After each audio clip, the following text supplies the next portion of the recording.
Title: చిన్న ఎలుక పెద్ద తెలివి. ఒక పెద్ద గోదాములో రాత్రి నిశ్శబ్దంగా ఉంది. కాని అక్కడ ఒక చిన్న రహస్యం దాక్కుంది. చింకు అనే చిన్న ఎలుక కథ. చింకు చిన్నదే, కానీ దాని కళ్లలో ఎప్పుడూ ఒక ఆలోచన మెరుస్తూనే ఉండేది. గోదాములో బియ్యం, గోధుమలు, వేరుశెనగలు అన్నీ ఉన్నాయి. కాని చింకు మనసులో మాత్రం ఒక సందేహం ఉండేది.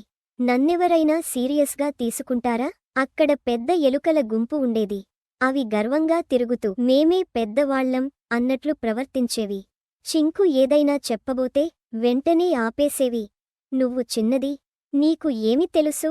ఒకరోజు ఒక్కసారిగా పరిస్థితి మారిపోయింది. గోదాములోకి ఒక పెద్ద పిల్లి నిశ్శబ్దంగా జారుకుంది. అది కళ్లతో ఎలుకలను గమనిస్తూ సరైన సమయం కోసం వేచి ఉంది. అకనక ప్రమాదం దగ్గర పడింది. పెద్ద ఎలుకలు ఒక్కసారిగా గందగోళానికి గురయ్యాయి.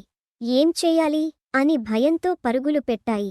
ఎవరికీ ఆలోచన రావడం లేదు. అప్పుడు చింకు దూరం నుంచి అన్నీ గమనించింది. ఇలా పారిపోతే మనమంతా చిక్కిపోతాం అని దాని మనసులో మెరుపులా ఒక ఆలోచన వచ్చింది. చుట్టూ చూసింది. ఒక చిన్న ఖాళీ గిన్నె కనిపించింది. అదే క్షణం ఒక ప్లాన్. చింకు వెంటనే ఎలుకల దగ్గరకు వెళ్ళింది. ఒక్కసారి వినండి. మనం కలిసి పనిచేస్తే తప్పించుకోగలం. మొదట ఎవరూ పట్టించుకోలేదు. కాని పిల్లి దగ్గరపడుతున్న కొద్దీ అందరూ ఆగిపోయారు. సరే, చెప్పు అని చివరకు ఒప్పుకున్నారు. చింకు చెప్పింది, కొంతమంది ఈ గిన్నెను గట్టిగా తట్టాలి. ఇంకొందరు బస్తాలను కదిలించాలి. పెద్ద శబ్దం చేస్తే పిల్లి భయపడుతుంది. ఒక్క క్షణం నిశ్శబ్దం. తరువాత చర్య. గిన్నె గట్టిగా మోగింది. బస్తాలు కదిలాయి. గోదామంతా ఒక భారీ శబ్దంతో మార్మోగింది. పిల్లి ఒక్కసారిగా దిగ్భ్రాంతి చెందింది. ఇది ఏంటి? ఏదో ప్రమాదముంది అనుకుని వెంటనే బయటకు పారిపోయింది. ప్రాణాలు కాపాడుకున్న ఎలుకలు ఒక్కసారిగా ఊపిరి పీల్చుకున్నాయి.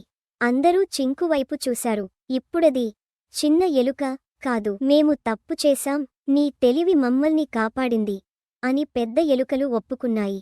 చింకు చిరునవ్వుతో చెప్పింది, మనమంతా కలిసి ఉంటే ఏ సమస్యైనా చిన్నదే. ఆ రోజు నుంచి గోదాములో ఒక కొత్త మార్పు వచ్చింది. ఇప్పుడు ఎవరు చిన్నవారు, ఎవరు పెద్దవారు అన్నది కాదు, మంచి ఆలోచన ఉన్నవారి మాట వినడం ప్రారంభమైంది.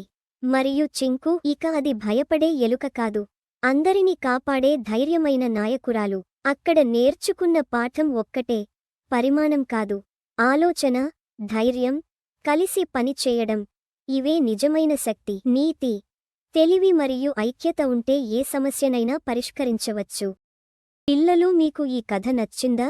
ఇలాంటి మంచి కథలు ఇంకా వినాలంటే లైక్ చేయండి, సబ్స్క్రైబ్ చేయండి, బెల్ ఐకాన్ నొక్కడం మర్చిపోవద్దు.